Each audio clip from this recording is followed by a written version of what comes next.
ในฐานะที่เฮาเป็นชาวพุทธควรเชื่อไผ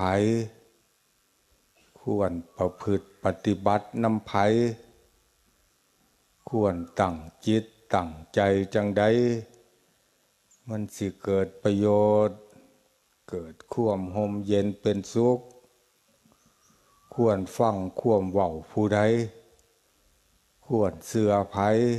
ออกตนญาติโยมครูบาอาจารย์ก็แม่นแจ้งแจบในจิตในใจตอบได้เฉพาะตนว่า